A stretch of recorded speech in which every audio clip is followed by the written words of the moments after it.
watches are not just to look fresh, are they, Dan? We have some smartwatches with us here today. Cool. So we have actually 5 smartwatches here. And so I smart. showed off the Apple Watch in the package that I showed you on the screen over there.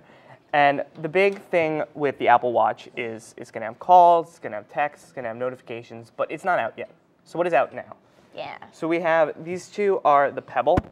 It comes in 2 different kinds right now, the regular Pebble and the Pebble Steel. And this was created by the Pebble company as a Kickstarter. They sort of just put it out there and they said, here's our watch. Do people want it? If enough people say they want it, we'll start making them. And a lot of people wanted the Pebble.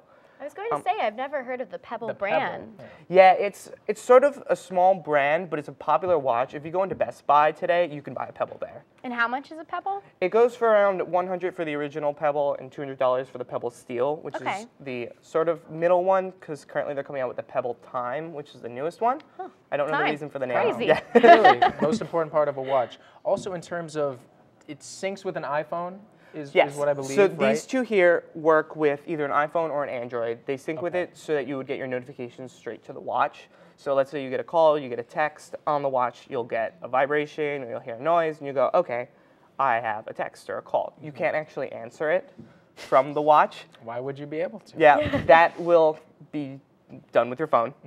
I think that's especially what we're learning here today is they have to perfect the smartwatch. So a lot of sort of the iPhone or the iWatches that are coming out have to sort of gloss over the earlier ones like these. Yeah, what I found that if it's a third-party company, that's one of the biggest things is that you can't do a lot of features that are with the phone. Can't completely sync it. Yeah, so if you look at the Moto 360 over here by Motorola, the cool thing with this one is it's round. So I like that. it has the round watch face, and it looks like an actual Yeah, it doesn't watch, really which have is really cool. that smartwatch feel to it right now. Yeah, and that one's made by Motorola for Google phones, so it's only for Android. It uses the Android Wear platform, and it doesn't allow you to respond to texts or calls, but it does allow you to get notifications like these. And it does have a microphone built in, so you can talk to the Google in there and say like, hey Google, I want to Google this. So you can really go, where's the closest CVS? Yeah, and it'll do it. Yeah. Cool. So, in terms of also the closest watch that it is like here today, what would you say is also with this as well? Sort of what it compares to on today's market outside of smartwatches. So for like regular watches? Yeah.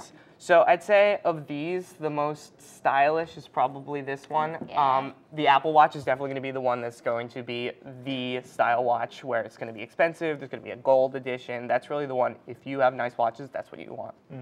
Yeah. So this one I know is the most sort of advanced, and this is yours, right? Yes, so this is the Samsung Galaxy Gear S. This one allows you to make calls and text straight from the watch. Well, there you go. So you can just hit the button and it'll do it. All right. Yeah. Well, thanks so much, No Dan. problem. That's all the time we have for today. We'll check you on next week. Also, we have our producer Dan Sheehy's watch. Look at this calculator watch. Isn't that yeah. really? Nicest watch. I think This that is was the smartest of watches. pretty smart once upon a time. Yeah. All right, take care. Yeah.